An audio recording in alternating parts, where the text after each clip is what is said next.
Hello everyone, welcome to study at. आज हमारा 11th class की एनसीईआरटी का चैप्टर नंबर 3 है। हम 2 चैप्टर ऑलरेडी कर चुके हैं।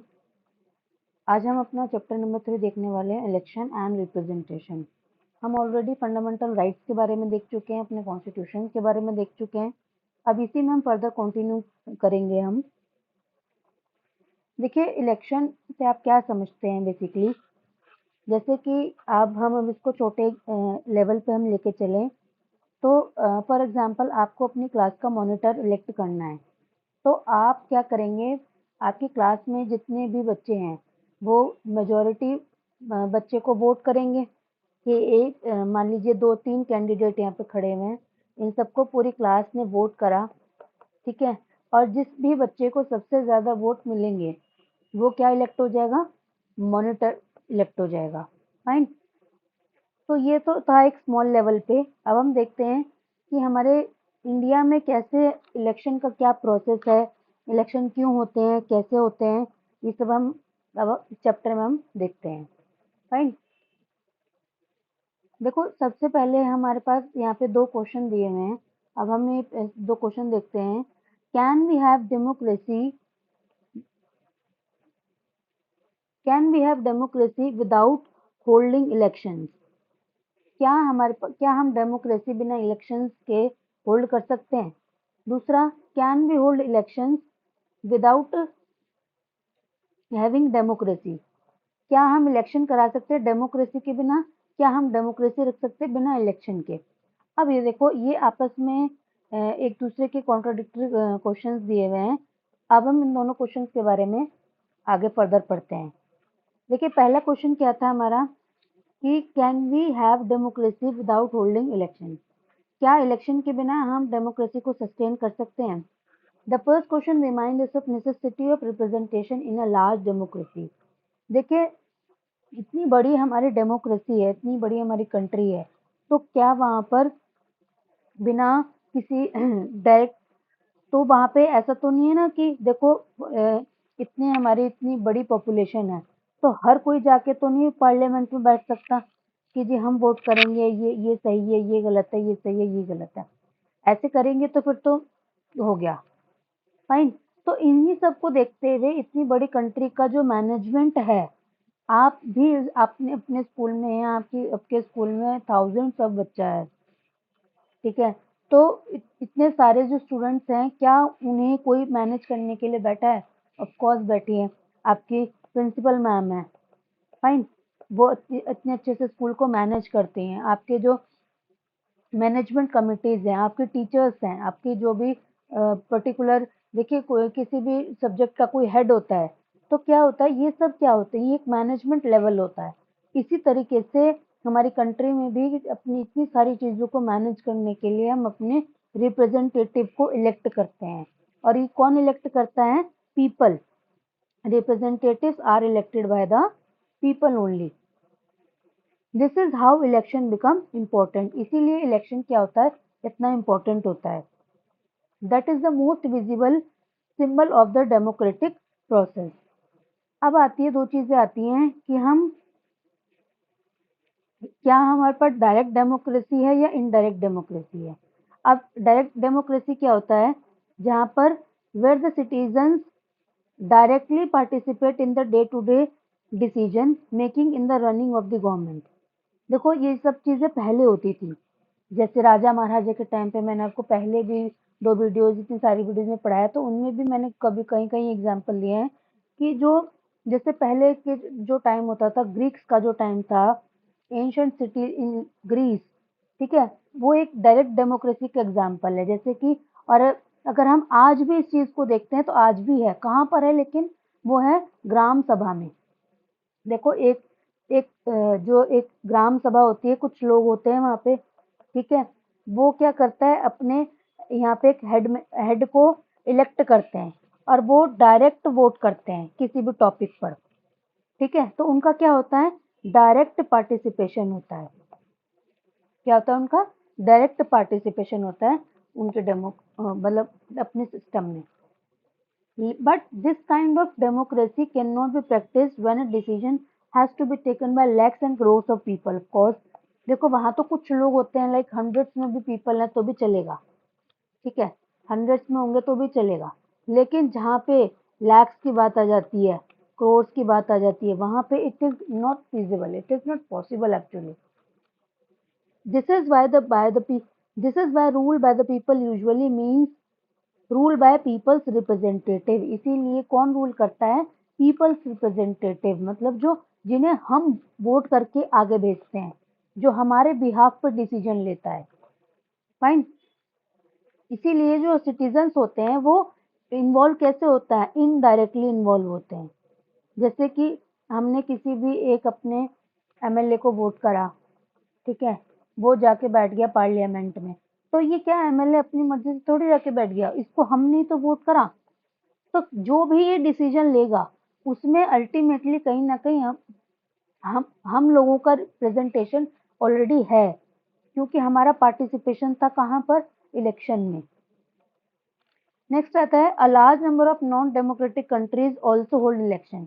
अब देखो जो दूसरा क्वेश्चन है वो ये था ना कि जहाँ पे डेमोक्रेसी नहीं है वहां भी इलेक्शन होता है, तो हाँ, बहुत सारी ऐसी कंट्री हैं जो डेमोक्रेटिक नहीं है लेकिन वो भी इलेक्शन होल्ड कराती है। In fact non democratic rulers are very keen to present themselves as democratic.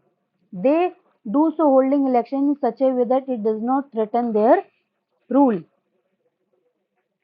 This is where the constitution comes in. अब देखो ऐसा, अगर ऐसा होगा कि उसको अपने रूल को बचाने के लिए, अपने राज्य को बचाने के लिए, जो उसकी सत्ता है उसको बचाने के लिए, मतलब अपनी तरीके से वो इलेक्शन होल्ड करेगा, तो यहीं पे किस चीज का रोल आता है? हमारे कॉन्स्टिट्यूशन का रोल आता है, हमारी डेमोक्रेटिक कंट्री का रोल आता है, जहाँ पे कुछ ना कुछ स्पेसिफिक रूल्स बने हुए हैं। मैंने आपको पहले ही बताया था, फर्स्ट वीडियो में बताया था कि जो हमारा कॉन्स्टिट्यूशन है it is a set of rules. एक पूरी रूल्स की एक बुक बनी हुई है कि आपको इन रूल्स को फॉलो करना है। अगर ये इन रूल्स को फॉलो नहीं करेंगे तो यू विल बी पनिश्ड। इसी तरीके से इलेक्शंस के लिए भी बहुत सारे हमारे कॉन्स्टिट्यूशन में रूल्स मेंशन्ड है। क्या है? कि कौन वोट करने के लिए एलिजिबल है, ठीक है, who is eligible to contest, कौन कॉन्टेस्ट होने के लिए एलिजिबल है, और कौन इन इलेक्शंस को सुपरवाइज करेगा। How do the voters choose their representative, voter जो अपने रिप्रेजेंटेटिव को चूज कैसे करेंगे, और जो अगर इलेक्शन हो जाएंगे तो उसकी काउंटिंग कैसे होगी, ठीक है, और जो रिप्रेजेंटेटिव है वो इलेक्टेड, वो कैसे हमें पता चलेगा कि वो जीत गया। तो ये सारा एक बहुत बड़ा एक प्रोसेस है जिसको हम अभी देखने वाले हैं वन बाय वन करके। अब हमारा आता है कि जो हमारे इंडिया है, इंडिया का जो इलेक्शन है वो सिस्टम क्या है, क्या है, कैसे हमारे इंडिया में इलेक्शन होते हैं। देखो बहुत सारे मेथड होते हैं इलेक्शन कराने के। हमारे जो इंडिया में जो हमारे कॉन्स्टिट्यूशन में मेंशन है, the constitution needs to write down how the votes to be counted and the representative elected. People go and vote, the candidate who gets the highest vote gets elected. देखो आपने भी अपने आसपास देखा होगा, जब इलेक्शन होते हैं कि जो लोग होते हैं वो अपना इलेक्शन कार्ड होता है उनके पास, या वोटर आईडी, इलेक्शन वो जो वोटर आईडी कार्ड होता है, आधार कार्ड होता है, एक स्लिप होती है उनके पास, वो एक स्पेसिफिक जगह जाते हैं जहाँ पे पोलिंग बूथ बने होते हैं, वहां जाते हैं, वोट देते हैं और चले आते हैं। ये तो एक simple process, people go and vote, और जिसको सबसे ज्यादा वोट मिलते हैं वो जीत जाता है। फाइन।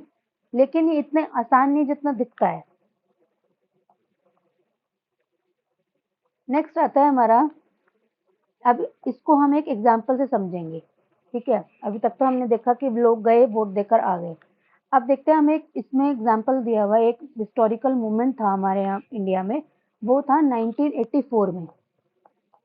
1984 में हुआ क्या था एक्चुअली, जो लोकसभा का इलेक्शन हुआ था वहां पे कांग्रेस पार्टी को कितनी, the Congress party came to power winning 415 of the 543 Lok Sabha seats, more than 80% of this, मतलब 543 में से 415 सीट्स मिली थी कांग्रेस को, 80%, मोर देन 80% सीट्स वो जीत गए थे। Such a victory was never achieved by any party in the Lok Sabha. ऐसी विक्ट्री अभी तक लोकसभा में किसी भी पार्टी को नहीं मिली है। लोकसभा के पास कितनी सीट थी? 4/5 सीट थी, ठीक है। अब आता है हमारे पास कि this happen because in the country we follow the special method of the election. अब क्या है, देखो अब इसका प्रोसेस क्या है एक्चुअल में, देखते हैं अब हम। देखो ये एक फॉर एग्जांपल ये हमारी इतनी बड़ी कंट्री है। अब हमने इस कंट्री को कुछ पार्ट्स में डिवाइड कर दिया। ये डिवीजन हो गया हमारी कंट्री का, नॉट एज सच, बस कॉन्स्टिट्यूएंसीज डिवाइड है। एंटायर जितनी भी कंट्री है इसको हमने टोटल 543 कॉन्स्टिट्यूएंसीज में डिवाइड किया है। कितनी कॉन्स्टिट्यूएंसीज में? 543 कॉन्स्टिट्यूएंसीज में। Each constituencies elect one representative. अब ये जो बॉक्स है फॉर एग्जांपल इसको एक कॉन्स्टिट्यूएंसी मान लीजिए। अब इस एक कॉन्स्टिट्यूएंसीज में से एक रिप्रेजेंटेटिव यहाँ से खड़ा हुआ है, ठीक है। The candidate who secures the highest number of votes in that constituencies is declared elected, ठीक है। इट इज जो भी, और फिर यहाँ से एक रिप्रेजेंटेटिव जो है निकल के आएगा, और यहाँ पे खड़े तो बहुत सारे होंगे लेकिन जिसको सबसे ज्यादा वोट मिलेंगे वो जाके इलेक्ट हो जाएगा। अब आता है कि this system whoever has more votes all other candidate is declared elected, ठीक है। This system, this method is called as the first past the post, FPTP, ठीक है। फर्स्ट पास्ट द पोस्ट, इसको हम बोलते हैं फर्स्ट पास्ट द पोस्ट, और इसको हम बोलते हैं प्लूरैलिटी सिस्टम। इसका दूसरा नाम क्या है? Plurality system. This is the method of the election is prescribed by the are constitution. यही सिस्टम हमारे कॉन्स्टिट्यूशन में लिखा हुआ है। देखो अब मैं इसको एक सिंपल वे में बताती हूँ, अब तक तो हमने बुक की लैंग्वेज में समझ लिया। फॉर एग्जाम्पल एक यहाँ पे रेस हो रही है, ठीक है। ये रेस है, यहाँ पे एक बच्चा खड़ा हुआ है, ठीक है। यहाँ पे एक बच्चा खड़ा हुआ है, यहाँ पे एक बच्चा खड़ा हुआ है। अब तीनों में से जो सबसे पहले जो भागेगा, ठीक है, और जो सबसे पहले जो सबसे ज्यादा किलोमीटर तक आगे जाएगा, ठीक है। ये नहीं, देखो रेस में एक्चुअली क्या होता है कि हमें यहाँ तक भागना ही भागना है, लेकिन यहाँ पे ऐसा कुछ नहीं है। जो सबसे ज्यादा भागते चला जाएगा वो जीत जाएगा। फॉर एग्जाम्पल जैसे ये है, अब इसको इसने क्या हुआ, ये इतनी से दूर चला, ये थक गया, ये इतनी से दूर चला, ये थक गया, लेकिन जो बीच वाला था ये यहाँ तक चला तो ये जीत जाएगा। फॉर एग्जाम्पल इसका मतलब ये है कि जिसको सबसे ज्यादा मैक्सिमम वोट्स जिसे मिलेंगे वो जीत जाएगा। कोई ऐसा क्राइटेरिया नहीं है कि आपको 50% नंबर लाने हैं, 60% ही वोट मिलने चाहिए। जैसे आपके आपके एग्जाम में होता है ना 30%, 33% वाला ही पास होगा, तो इसमें ऐसा कोई रूल नहीं है। तो ये क्या है? फर्स्ट पास्ट द पोस्ट, जो जिसको सबसे ज्यादा वोट मिल जाए वो जीत जाएगा। अब हमें नेक्स्ट आता है हमारा यही सी में प्रोपोर्शनल रिप्रेजेंटेशन। इसका एक और मेथड है अब, ठीक है। इसमें क्या होता है, जो इसके दो वेरिएशन है। पहला होता है some countries like Israel and Netherland the entire country is treated as one constituency. अभी मैंने आपको बताया था पहले कि जो हमारी कंट्री है हमने उसको अलग अलग कॉन्स्टिट्यूएंसी में डिवाइड करा, लेकिन जैसे इजराइल जैसी कंट्री है, नीदरलैंड जैसी कंट्री है, वो पूरी कंट्री को ही एक कॉन्स्टिट्यूएंसी मानते हैं कि हमारे यहाँ हम अलग अलग ऐसा कोई डिवीजन नहीं करेंगे, हम एक ही पूरी कंट्री को एक कॉन्स्टिट्यूएंसी मानते हैं। And seats are allocated to each party according to share of votes in the national election. फिर अब अलग मेथड, इसका अदर मेथड क्या है? Is when the country is divided into several multi member constituencies as in Argentina and Portugal. अब अगला क्या आता है कि मल्टी मेंबर भी जो कॉन्स्टिट्यूएंसीज हैं जैसे कि अर्जेंटीना और पोर्टुगल में। अब यहाँ पे हमारे इंडिया में क्या है एक्चुअल में कि we have adopted PR system. अब पीआर सिस्टम क्या है, अब मैं इसको आगे समझाऊंगी, आप प्लीज इसको ध्यान से पढ़िएगा, बहुत इंपॉर्टेंट चीज है ये। India has adopted PR system on a limited scale और फॉर इनडायरेक्ट इलेक्शंस ओनली, ठीक है। देखो हमारे यहाँ पे एक है पीआर सिस्टम, एक है एफपीटीपी सिस्टम। एफपीटीपी में हमारे यहाँ पे इंडिया है, ठीक है, यहाँ पे अदर कंट्रीज है जैसे इजराइल, ठीक है। तो एफपीटीपी में पूरी देखो बेसिक जो डिफरेंस है ना दोनों में वो यही है कि इंडिया में पूरी इंडिया को कॉन्स्टिट्यूएंसीज में डिवाइड करते हैं स्मॉल जोग्राफिकल यूनिट्स में, लेकिन पीआर सिस्टम में, ठीक है, उसमें पूरी कंट्री को ही एक सिंगल कॉन्स्टिट्यूएंसीज माना जाता है, फाइन। लेकिन अब ऐसा नहीं है कि इंडिया में पीआर सिस्टम है ही नहीं, एग्जिस्ट ही नहीं करता, ऐसा नहीं है। इंडिया में भी पीआर सिस्टम एग्जिस्ट करता है। The constitution prescribed a third and a complex variation of the PR system for the election of president, vice president, ठीक है, राज्यसभा और विधान परिषद, इन सब के लिए क्या है, पीआर सिस्टम है। सब ये जो अगर हम अपने प्रेसिडेंट को इलेक्ट करेंगे और वाइस प्रेसिडेंट को और विधानसभा, राज्यसभा, वो विधान परिषद और राज्यसभा, इन सब के लिए अलग सिस्टम है, बाकी के लिए अलग सिस्टम है। देखिए अब इसका हम डिफरेंस देखते हैं यहाँ पे। अभी मैंने आपको बताया कि स्मॉल ज्योग्राफिकल यूनिट में डिवाइड करते हैं जिसको हम बोलते हैं डिस्ट्रिक्ट, ठीक है। और ये होता है और पीआर सिस्टम में क्या होता है, एंटायर कंट्री में भी है सिंगल कॉन्स्टिट्यूएंसी। और यहाँ पे होता है every constituencies elects one representative. अभी मैंने आपको बताया था कि हर कॉन्स्टिट्यूएंसी से एक रिप्रेजेंटेटिव इलेक्ट होता है, फाइन। लेकिन यहाँ पे एक से ज्यादा रिप्रेजेंटेटिव इलेक्ट हो सकते हैं from the one constituency. Voters vote for the candidate. जो हमारे यहाँ पे इंडिया में क्या है, जो वोटर है वो कैंडिडेट को वोट करेगा, लेकिन पीआर सिस्टम में वोटर किसको वोट करेगा, पार्टी को वोट करेगा। और एफपीटीवी में a party may get more seats than votes. इसमें क्या होता है कि सीट्स ज्यादा हो सकती है वोट से, लेकिन एवरी पीआर सिस्टम में every party get seats in the legislature in proportion to the percentage of the votes that it get. इसमें परसेंटेज के अकॉर्डिंग है। नेक्स्ट आता है the candidate who wins the election may not get majority 50% plus one. अभी जिसमें मैंने आपको बताया था ना कि कोई भी परसेंटेज फिक्स नहीं है, लेकिन इसमें क्या है, it has to win the election who gets majority of the vote. Majority मतलब कुछ सर्टेन परसेंटेज लिमिट इसमें दी प्रिस्क्राइब्ड होती हैं, लेकिन इंडिया में जो एफपीटीपी के अकॉर्डिंग है उसमें कोई भी परसेंटेज अलाउड नहीं है। किसके अगर जो भी मैक्सिमम वोट ले जाएगा वो जीत जाएगा। और ये सिस्टम कहाँ पे, यूके में और इंडिया में।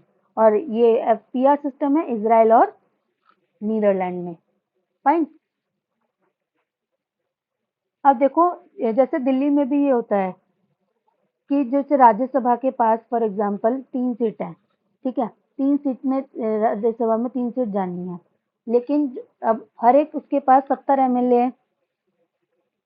एक पार्टी के पास भी अगर 23 एमएलए हैं तो वो क्या करेगा, एक मेंबर को कहाँ पहुंचा सकता है, राज्यसभा में, फाइन। अब नेक्स्ट आता है पीआर सिस्टम। देखो अब हम अभी तक हमने एफपीटीपी क्लियर समझ लिया है, अब पीआर सिस्टम हम समझते हैं अपना। देखो इसको ध्यान से देखिएगा। ये मैं आपको बताती हूँ, जैसे अभी मैंने आपको बताया था प्रेसिडेंट, वाइस प्रेसिडेंट और राज्यसभा और विधान परिषद, इन सब का एक अलग सिस्टम है, इसको हम बोलते हैं सिंगल ट्रांसफरेबल वोट सिस्टम, ठीक है। इसका थर्ड वेरिएंट है पीआर का, इसको बोलते हैं सिंगल ट्रांसफरेबल वोट सिस्टम। ये कैसे होता है, जैसे कि फॉर एग्जाम्पल हमें प्रेसिडेंट को इलेक्ट करना है। अब 3 मेंबर हैं प्रेसिडेंट के लिए, ए, बी और सी, ठीक है। और क्या है, 100 वोटर्स हैं, 100 वोटर्स हैं और 3 मेंबर हैं जिनको ये इलेक्ट हो रहे हैं। अब इन 3 में से कोई एक ही तो बनेगा, तीनों तो बन नहीं सकते। देखो ये बहुत टफ लैंग्वेज में लिखा हुआ है, मैं आपको शॉर्ट में समझा रही हूँ। यहाँ पे 3 मेंबर हैं, ए बी सी, 100 वोटर्स हैं और प्रेफरेंस वाइज वोट होता है। यहाँ पे प्रेफरेंस वाइज वोट मतलब होता है कि जैसे 100 वोटर्स हैं, एक वोटर का बताती हूँ मैं आपको सीन। एक वोटर क्या करता है कि वोट करता है प्रेफरेंस वाइज कि मेरी फर्स्ट प्रेफरेंस कौन है, बी, सेकंड प्रेफरेंस कौन है, सी, लेकिन थर्ड प्रेफरेंस कौन है? ए। ठीक है, इस तरह से 100 वोटर्स ने अपनी अपनी प्रेफरेंसेस के अकॉर्डिंग वोट किया।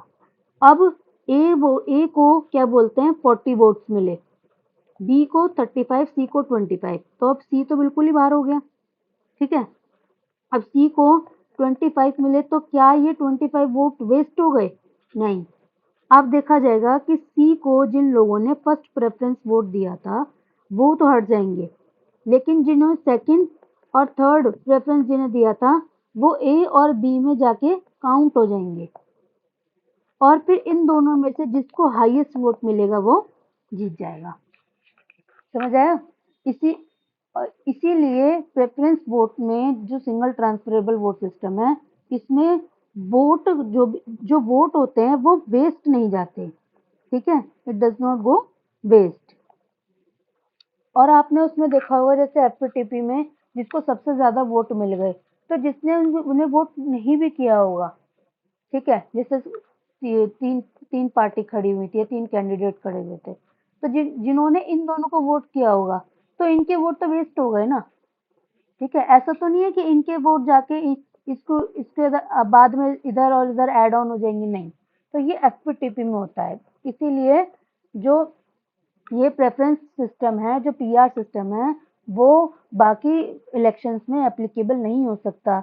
और ये सिस्टम क्यों हमने एफपीटीपी अडॉप्ट किया इंडिया ने? क्योंकि बहुत ज्यादा कॉम्प्लिकेटेड सिस्टम है ये। ठीक है, which may work in a small country only, but would be difficult to work in the subcontinental country like India. Fine. The reason for the popularity and the success of FPTP system is its simplicity, extremely simple to understand for the common voter who may have no specialized knowledge. ऐसा तो नहीं है कि इसके लिए हमें बहुत मतलब पीएचडी करके आनी पड़ती है, या आपके पास एक मास्टर्स की डिग्री होनी चाहिए इलेक्शन की, तभी आप वोट कर सकते हैं। ऐसा तो कुछ नहीं है ना। तो इसीलिए बहुत बहुत कॉमन जो वोटर है ना, वो भी इस चीज को समझता है कि हम जिसको सबसे ज्यादा वोट जिसको देंगे वो जीत जाएगा। तो ये सिंपल लैंग्वेज होती है, सिंपल कॉन्सेप्ट है, इसीलिए एफपीटीपी इंडिया ने अडॉप्ट करा। तो किसी को ऐसे ऐसे पॉलिटिक्स की और इलेक्शंस की नॉलेज होने की ऐसे कोई जरूरत नहीं होती है। ठीक है, वोटर्स में इधर give greater importance to the party और the candidate or the balance of two. FPTP voters who know their own representative can hold him or her accountable.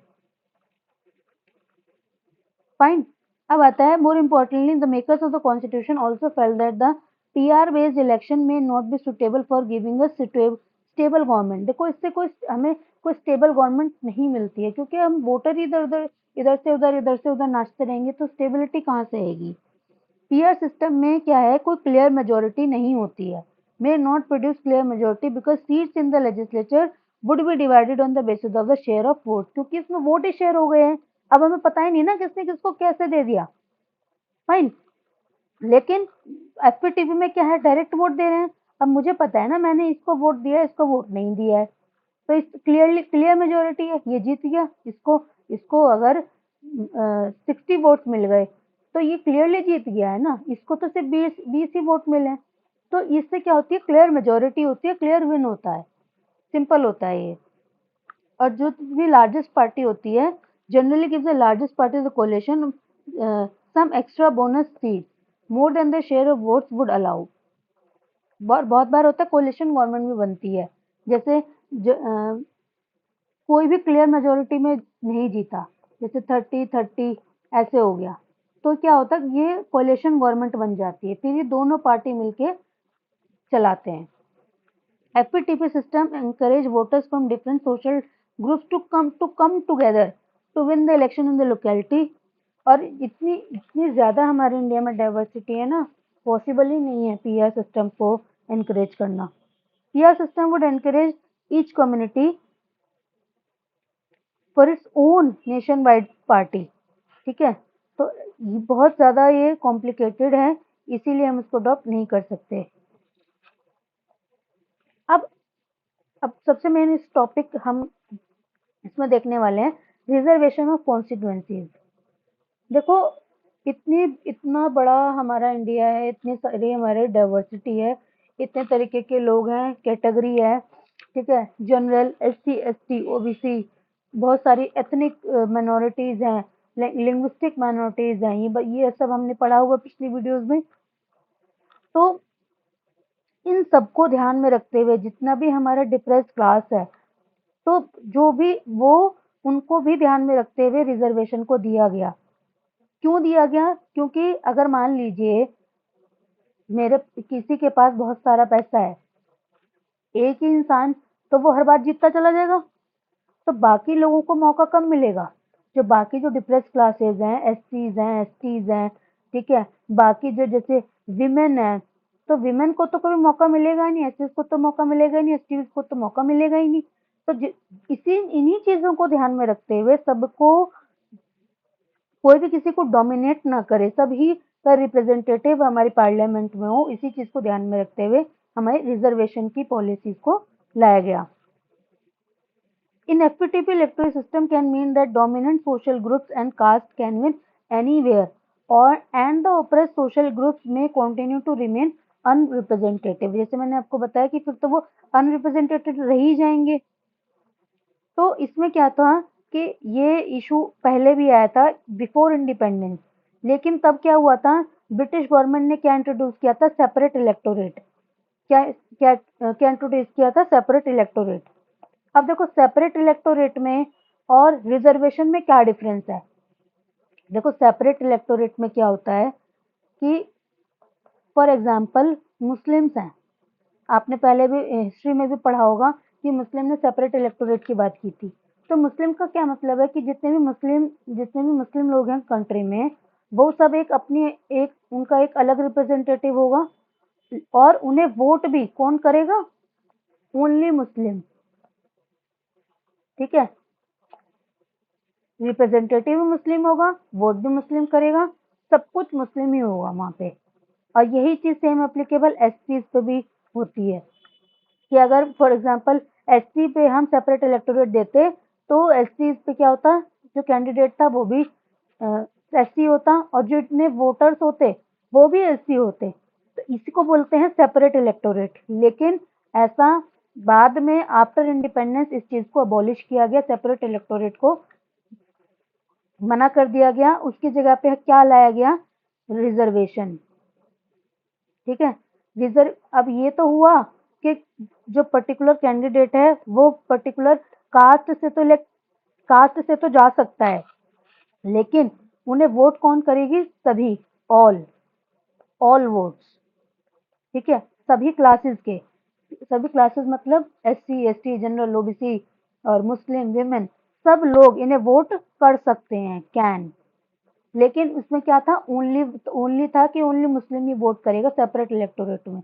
लेकिन रिजर्वेशन में क्या है, रिजर्व तो हो रही है पर्टिकुलर कम्युनिटी, लेकिन उन्हें वोट सभी कर सकते हैं। All voters in a constituency are eligible to vote, but the candidate must belong to only a particular community और social section for which the seat is reserve. जिस जिस सीट के लिए पर्टिकुलर कम्युनिटी रिजर्व है, उसी seat से वो elect हो सकता है। अब आता है the constitution provides for the reservation of the seats in the Lok Sabha state legislative assembly for scheduled caste and scheduled tribe. अब शेड्यूल्ड कास्ट और शेड्यूल्ड ट्राइब्स के लिए ये हमारे कॉन्स्टिट्यूशन में रिजर्वेशन की प्रोवाइड किया गया है। उस टाइम पे 10 साल के लिए था, अभी 2030 तक एक्सटेंड कर दिया गया है। Out of 543 elected seats in the Lok Sabha, 84 reserve हैं किसके लिए, एससी के लिए, 47 रिजर्व हैं एसटी के लिए, ठीक है, एज ऑन 26 जनवरी 2019। अब आता है हमारा कि ये कौन डिसाइड करता है कि which constituency is to be reserved, कि इस कॉन्स्टिट्यूएंसी को रिजर्व कर दिया जाए, एससी के लिए, एसटी के लिए, ठीक है। ये को सब काम किसका होता है, डिलिमिटेशन कमीशन का, ठीक है। इसको अपॉइंट कौन करता है, प्रेसिडेंट ऑफ इंडिया, ठीक है, किसके साथ कोलैबोरेट करके, इलेक्शन कमीशन ऑफ इंडिया के साथ। समझ आया, डिलिमिटेशन कमीशन करता है, और इसको अपॉइंट कौन करता है, प्रेसिडेंट ऑफ इंडिया। लेकिन डिलिमिटेशन कमीशन किसके साथ मिलकर काम करता है? इलेक्शन कमीशन ऑफ इंडिया के साथ काम करता है। और डिलिमिटेशन कमीशन का काम क्या होता है कि बाउंड्री बनाए, वो boundary of the constituencies all over the country. जैसे मैंने आपको इंडिया को भी ऐसे कॉन्स्टिट्यूएंसीज में डिवाइड करके बताया था ना, तो ये डिवीजन का काम किसका है? डिलिमिटेशन कमीशन का काम है ये। अब आता है कि जितनी भी कॉन्स्टिट्यूएंसीज हैं उनको उनके कैटेगरी में जो उनकी रिजर्वेशन है उसको उसके बेसिस पे कैसे डिवाइड करेंगे। जैसे कि फॉर एग्जांपल एक पर्टिकुलर कॉन्स्टिट्यूएंसी है, इतना ये एरिया है, ये इतने इतने एरिया में सिर्फ एसटी रहते हैं, फाइन। तो अब फिर डिलिमिटेशन कमीशन क्या करेगा? Those constituency that have the highest proportion, जहाँ पे सबसे ज्यादा शेड्यूल ट्राइब पॉपुलेशन होगी, वो किसके लिए रिजर्व हो जाएगी? एसटी के लिए रिजर्व हो जाएगी। लेकिन in case of schedule caste, delimitation commission looks at the two things. अब एसटी के लिए तो हो गई रिजर्व, लेकिन एसटी के लिए डिलिमिटेशन कमीशन दो चीजें देखता है। पहला, it picks constituencies that have higher proportion of the schedule caste proportion. लेकिन जो एससीज हैं वो ऑल ओवर कंट्री में फैले हुए हैं, spread evenly through out the country, ठीक है। These reserved constituencies can be rotated each time delimitation commission exercises undertaken. तो क्या होता है, ये चेंज होता रहता है। अब एसटी का तो रिजर्व है, ये तो एक ही इसी एरिया में रहना पसंद करते हैं, क्योंकि इनके अपने बहुत कंजर्व कल्चर होते हैं, अपनी लैंग्वेज होती है, तो ये इस चीज को रिजर्व बहुत ज्यादा प्रिजर्व करते हैं। लेकिन जो शेड्यूल कास्ट है वो क्या है, वो फैली हुई है पूरी कंट्री में, तो उसके अकॉर्डिंग वो चेंज होता रहता है। अब the constitution does not make similar reservation for other disadvantage group. लेकिन हमारे कॉन्स्टिट्यूशन में एससी एसटी के अलावा किसी और को रिजर्वेशन नहीं मिला ऐसा। लेकिन फिर बात आई कि विमेन कहाँ जाएंगी। जैसे विमेन को जो लोकल बॉडीज है, हमारी पंचायत है, वहां पे 1/3 सीट विमेन के लिए रिजर्व है। तो ये हुआ कि अब पंचायत में तो हमने रिजर्व कर दी, तो अब ये बात ये फिर सबने आवाज उठाई, इसके लिए डिमांड रखी गई कि रिजर्वेशन मिले लोकसभा और स्टेट असेंबलीज में भी विमेन को। इसीलिए 30 बाद में अमेंडमेंट किया गया, अब ये रिसेंट अमेंडमेंट है, ठीक है, विमेन्स रिजर्वेशन एक्ट 2013, नारी शक्ति वंदन अधिनियम, ठीक है। ये आर्टिकल 330A में ये अमेंडमेंट किया गया है, जिसमें बोला गया है कि 33% सीट रिजर्व होंगी किसके लिए? विमेन के लिए। किसमें? लोकसभा, स्टेट लेजिस्लेटिव असेंबली और दिल्ली लेजिस्लेटिव असेंबली में, फाइन। तो ये रिजर्वेशन अब तक किसके लिए आया? अब पहले किसके लिए था? एससी एसटी के लिए। फिर किसके लिए अमेंडमेंट के थ्रू आया? विमेन के लिए। कितनी परसेंटेज आई? 33%। और पंचायत में कितना है, कितना रिजर्व किया गया था? 1/3 सीट्स फॉर द वुमेन, ठीक है, रिजर्व किया गया था। तो इस वीडियो में हम यहीं तक रखते हैं।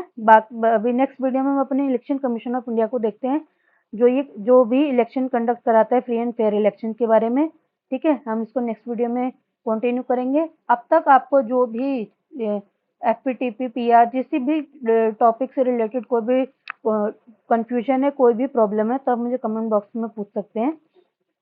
नेक्स्ट वीडियो में आप देखिएगा ज़रूर, ठीक है। Thank you so much for listening. Thank you.